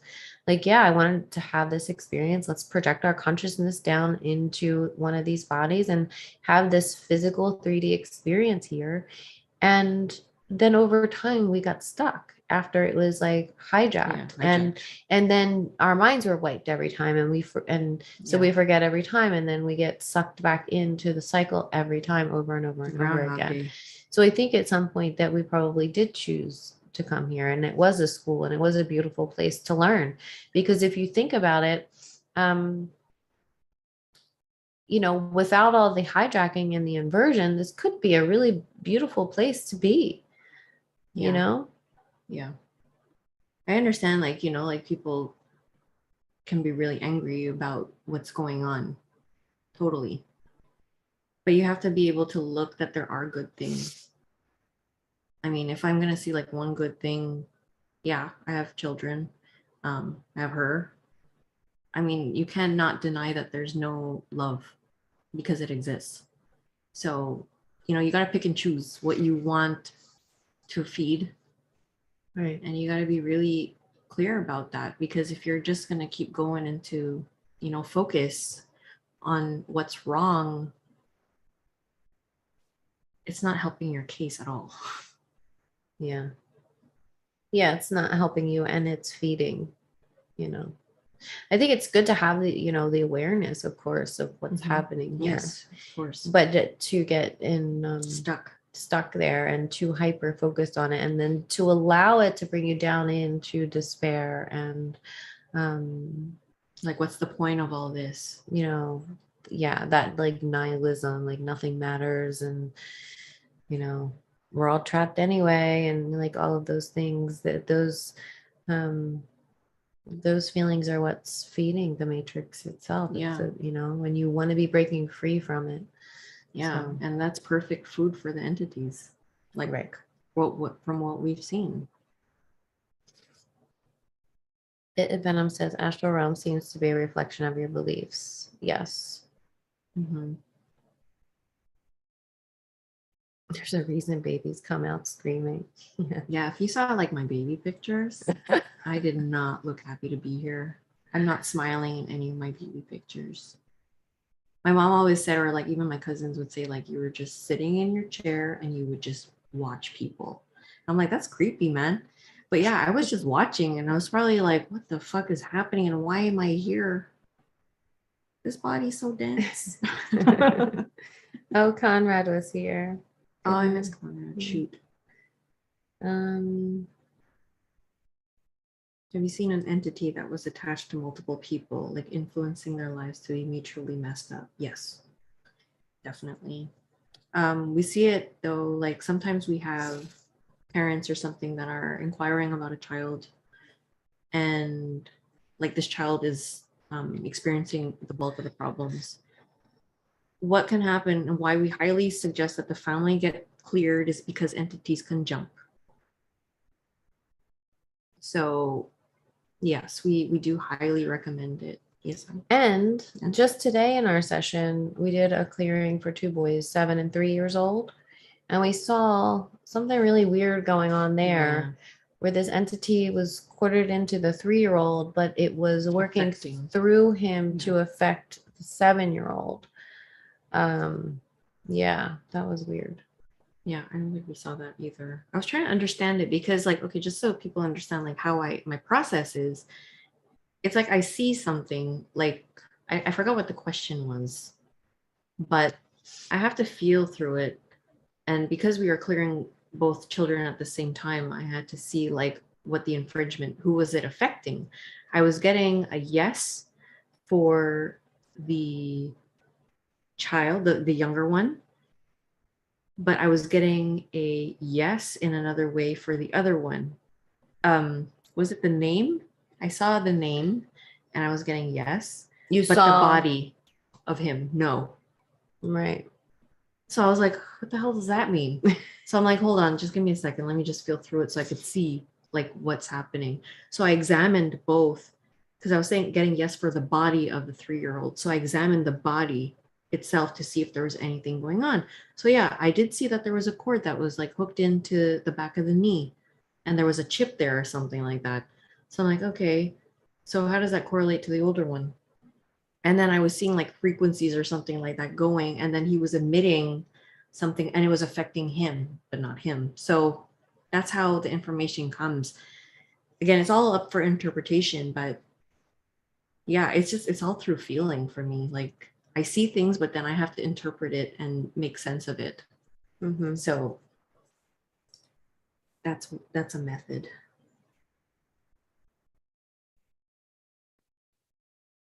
Yeah. Steve says, I think of God like an energy or frequency or several frequencies which create. Nikola Tesla said to understand the universe, think of it in terms of frequency, energy, and vibration. Yes. And the way I think of like God, that universal energy, is that it doesn't, the ultimate source or the universal mind from which we all emanate, the way actually Jesus describes it in the Secret Gospel of John is more like it's so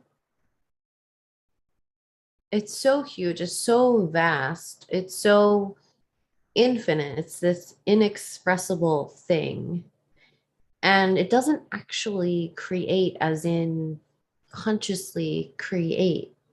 it's like it's so big and vast that things just start to spill out from it, right?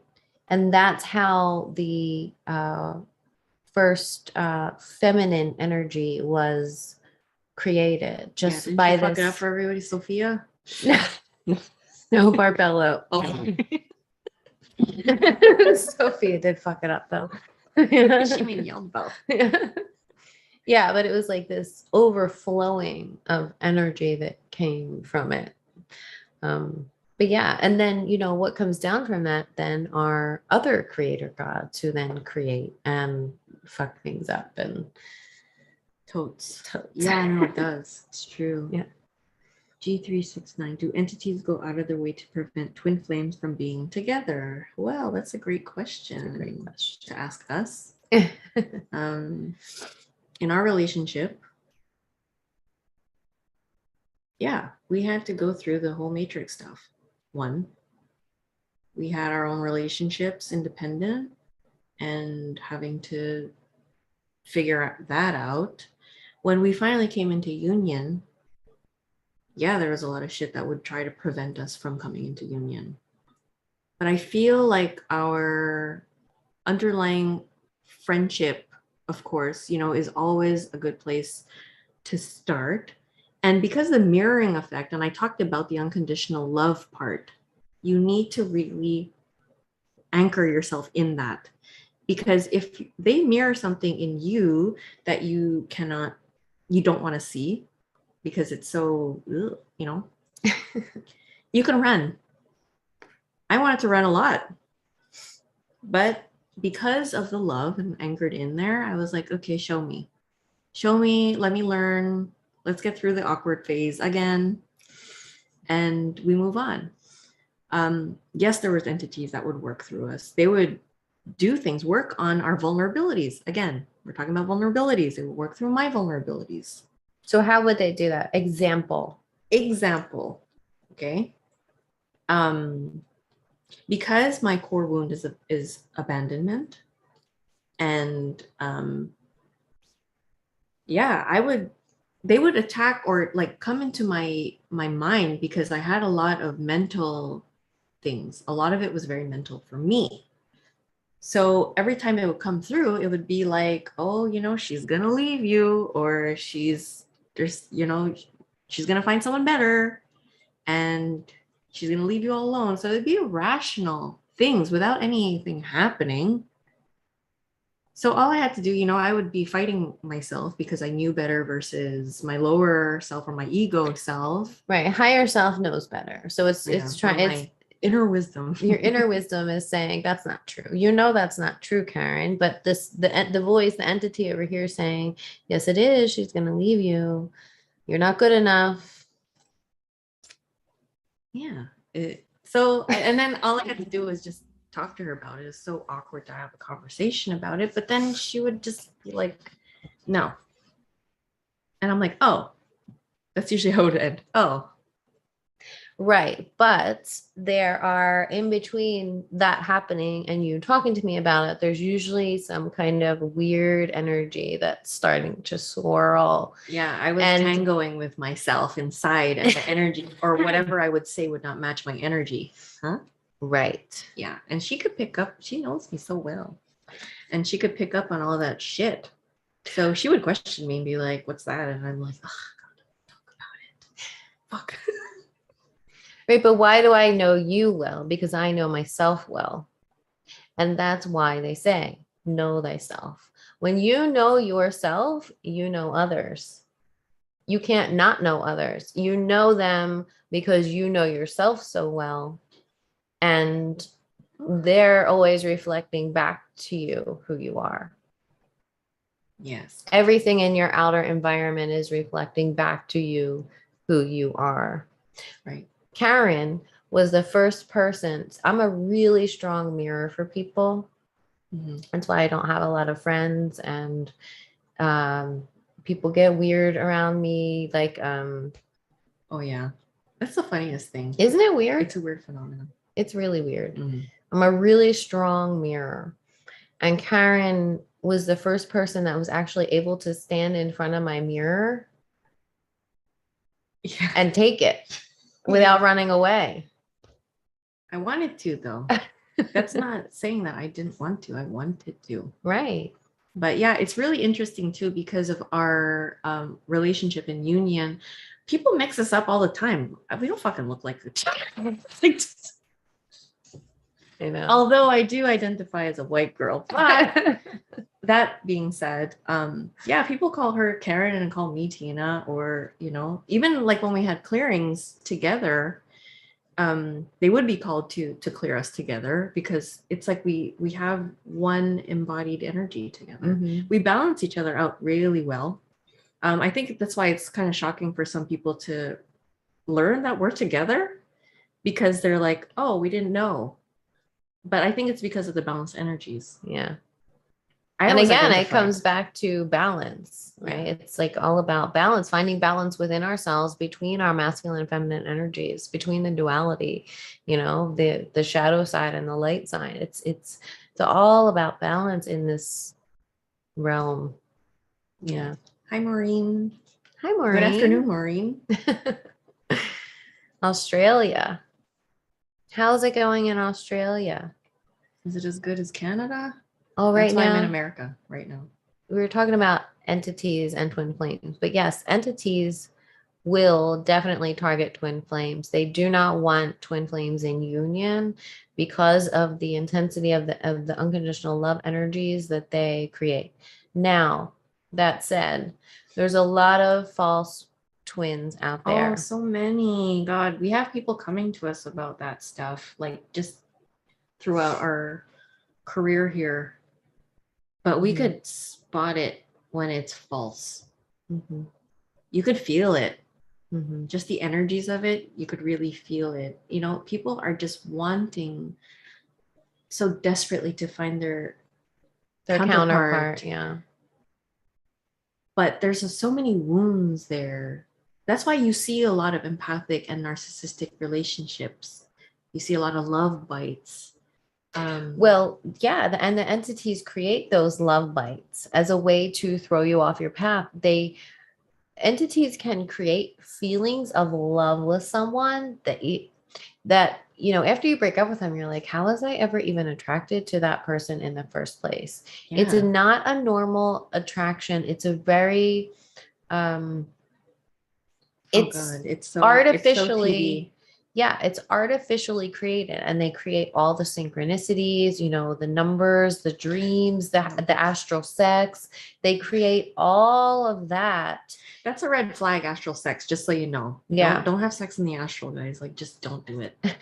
God, that's weird. Yeah. They create all of those things in order to have you so emotionally addicted to this person who is not good for you. So be aware that those things happen, those love bites happen, and those feelings that are created within you might be artificially created in order to throw you off your path because you're a powerful being. We see that a lot, and people get caught up in these relationships that are really, really bad for them because they've been told, or they think, or they had a dream that this was their twin. Meanwhile, their twin is nothing but a codependent abuser who is walking all over them and dragging them down with them into hell, basically. Yeah, it can be bad. It can be. And we've questioned our relationship multiple all the time. Yeah. I think that's good though, that we're able to like step back from it and be like, okay, what's happening here? Like, was this created by entities? Like, is this real? Yeah. Yeah. All the time. Questioning everything. You have to. Yeah. Can't just take that for granted. Or is there something working through, because again, we're not immune. They work through it all the time. All the time. Yeah. We're just getting sharper with it and being able to catch it a lot quicker. Let's see. Oh, and also, people get caught up because, like, again, this is all part, bringing these buzzwords of like twin flames and things like that into that. Then people are looking for romance or the best lover of their life. And it's like, no, you have to go through all the shit. twin flame relationships are not about romance. Twin flame relationships are really, really hard. But I love romance. I know. I know. But here's the thing, like it can be romantic, of course, but first there's going to be a lot of work that needs to be done. There's going to be like push and pull. There's going to be a lot of healing that needs to happen. A lot of matrix things in the way that you need to let go of. Like, yeah, we were both married. Yeah. To men. I have children, but you know, it's not a thing of like, again, like, oh, did you not know about your sexuality? No, it had nothing to do with that. Mm-mm. Not at all. No, like I would have never Me neither. considered myself gay. I still don't align with that word. Like I No. really don't.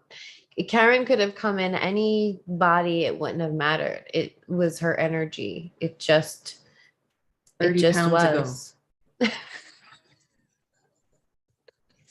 There was just, it was, yeah. It wouldn't have mattered. So. Well, that's nice to know. Thank you. Me too. Okay. Any other questions? Yeah, we're gonna wrap it up soon. It's almost 2 a.m. here on the East Coast. Yeah. So G639 says, can dreams mean anything or is it mostly archonic deception? well, I question that. I used to remember my dreams all the time when I used to be in dissociated state because I wasn't in my body. Now that I'm more in my body, I don't really remember the dreams more as much as I used to. Some things stand out like everybody else, but then it makes me wonder why it feels as if our memory is wiped when we wake up. So what is that? I don't know. If you find out, please let us know because like dreams to me are like a mystery to me too. Yeah, dreams are really a mystery. Like I really don't know. I do think that there's sometimes valuable information that can be found in there. Again, a sifting. Right. You have to sift through everything in this place. But yeah, sifting. And sometimes it is reflecting back to you like subconscious fears, subconscious worries or frustration that need to be healed. So in that way, you can take that and use that information to heal those things, right? Sometimes though, what we've seen a lot is there's just some kind of artificial intelligence program that is like creating these fearful or violent type dreams to get a reaction out of you, to feed from that. So not only, so you might not remember it, however, your body remembers it. Mm-hmm. And so then you carry that vibration throughout your day and are more open to entity attacks because you're subconsciously carrying that vibration. So again, with dreams, I think there's different things that are happening. It's not just one thing. It's sometimes we're astral traveling, sometimes it's the subconscious, and sometimes it could be some kind of program or entity involvement. So yeah, I say it's everything, all of the above, because we just never know. Mm-hmm. Yeah. Yeah, we don't really use the word twin flame as it's not. We're just happy to be participating together.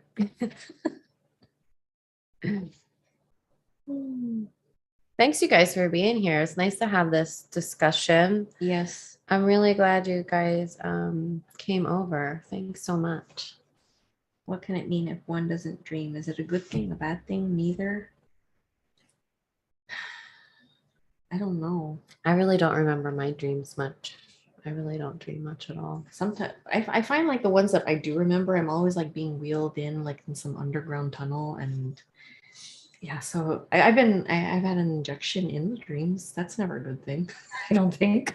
I don't know. Karen has a lot of SSP type energy dreams. I don't know if I'm picking up on things. I don't know if it's an experience of mine. Like I don't know. These are things like I have no problem saying I don't know. But I guess as long as when you wake up, you feel okay in your body, you feel grounded, protect yourself in the morning or let go of whatever you picked up in what you may have dreamt that you don't remember. Intention is everything. Like really, we just stress protection as much as you can morning and night. And so again, if you guys get the information about dreams, we'd really like to hear about whatever you guys have just to add to our continuing education. Well, it's interesting because talking about dreams, like I was just reading William Bullman's book.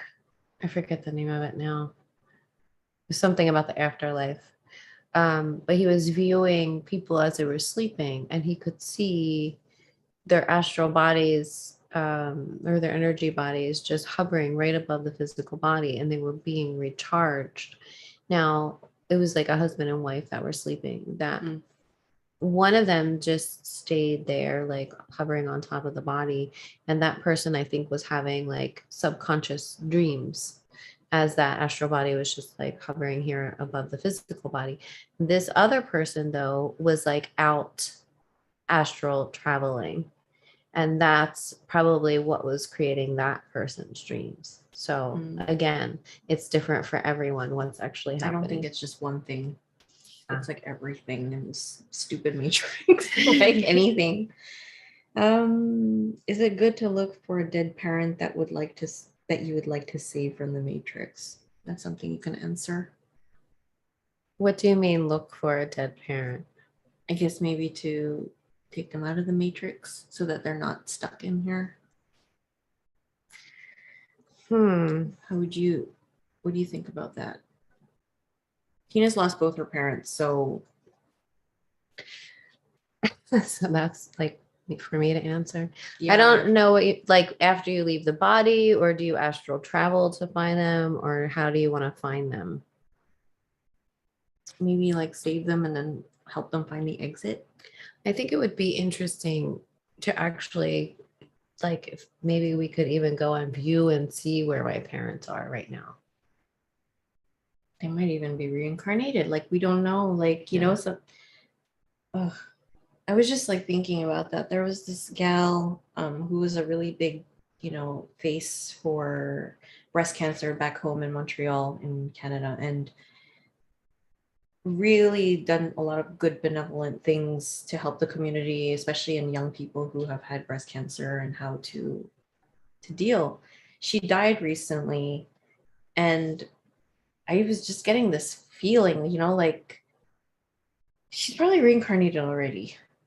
You know, like I just had it in there. You know, like we like to think that these good people, but again, this is it. You know, if you're not aware, if you have that sickness that you have died from, and there's no healing in that way, like, you know, going to the root, going to all this stuff, chances are it's like, you know, when your body is already deteriorated, and chances are like there's no guarantee that your soul is going to be so strong and being like, all right, I'm out of here, bitches. But it felt very much to me like this is just go get sick again. It made me really sad to think that. Yeah, but here's the thing too. Like, if you say you did find that parent and they have absolutely no idea about any of these things that we're talking about, right? Because we take with us our personality and our beliefs and all of those things after we leave this body and are traveling through these astral realms. At least, you know, our parents probably are right now. Would they even believe you? They would probably think you were crazy. Yeah, my mom always says, she's like, I'm going to the casino in heaven. So that's where she's going to go. I don't know which level of heaven in this matrix, but she's going to a casino somewhere. No, in William Bullman's book, they were talking about the casinos where people go. There you go. My mom's going to that one. They're self-created or consensus group realities where people go. That's where her sister is. So I'm pretty sure because she says, I'm going to go where my sister is, the casino in heaven. Yeah. So yeah. There's all of these different realities based on our belief systems, based on what we believe when we die and where we want to go. So yeah, again, it's not one thing. There's all of these different things that can happen. Yeah. Well, go Vigilante. I think if you believe that your father is reincarnated there and the daughter of your cousin, she's still young. I mean, you can always just instill the seed, plant the seed. But again, it's not always for us to intervene if they're not ready. You know, it does take a readiness of that soul to learn to get out of here. I was watching a hypnosis session. I don't know if I shared this in another video. I think I might have. It was Calogero Grafasi session and hypnosis, and they followed a soul after it left this past life, and it went to this heaven type environment.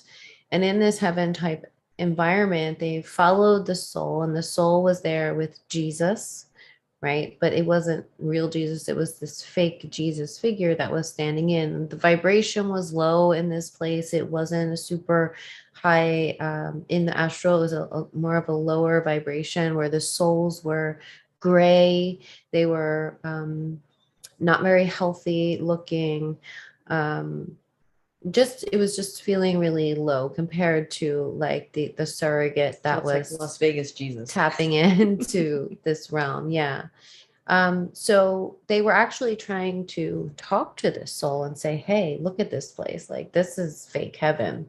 You know, you might want to get out of here and go somewhere else. Like this heaven. Oh my Jesus God. guy is fake. And he's an imposter. He's wearing like the orange nose with the glasses. it was imposter Jesus, and all these like weird things going on there.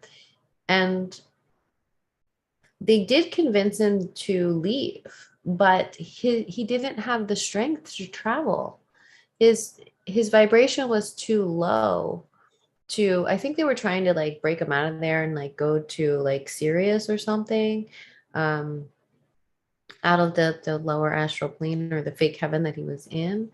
And they didn't even have the strength to get him out of there because he wasn't healed.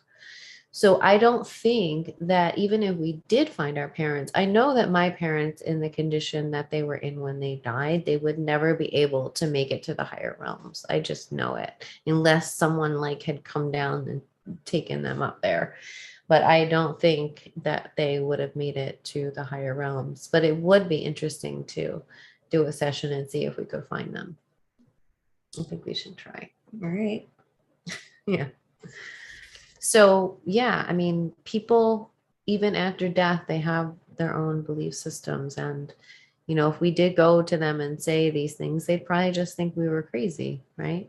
It's the same here. I don't know. Yeah. Okay. Well, there's a couple more. We're going to answer these two. So we'll have Virginia as the last one. If you have any other questions, just put them in the comments and we're going to write you back. Or we'll do another video. And to answer them for you.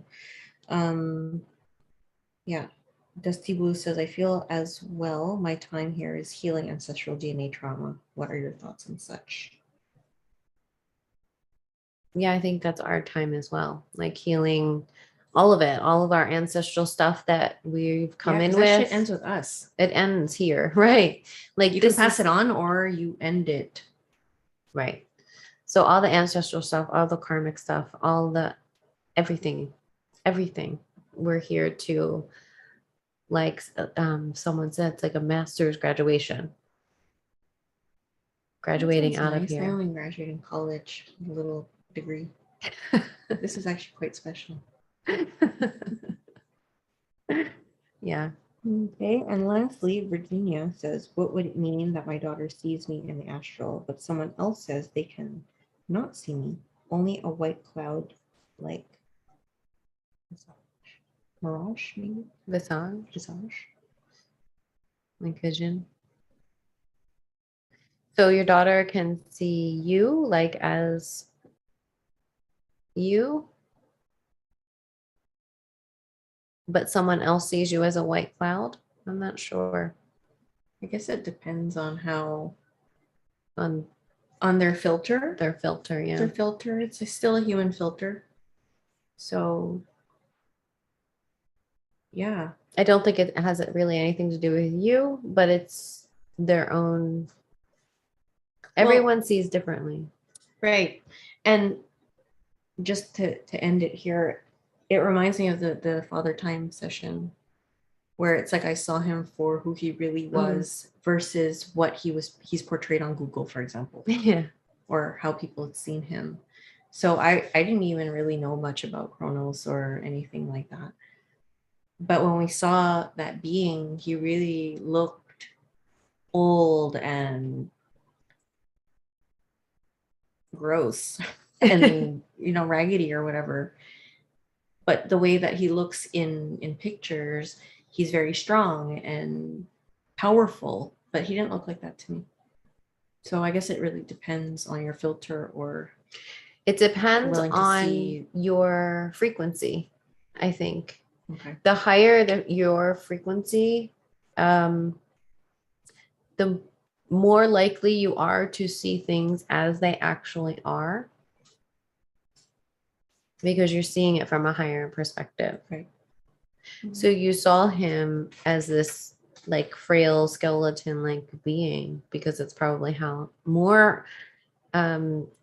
he actually is. True. Yeah.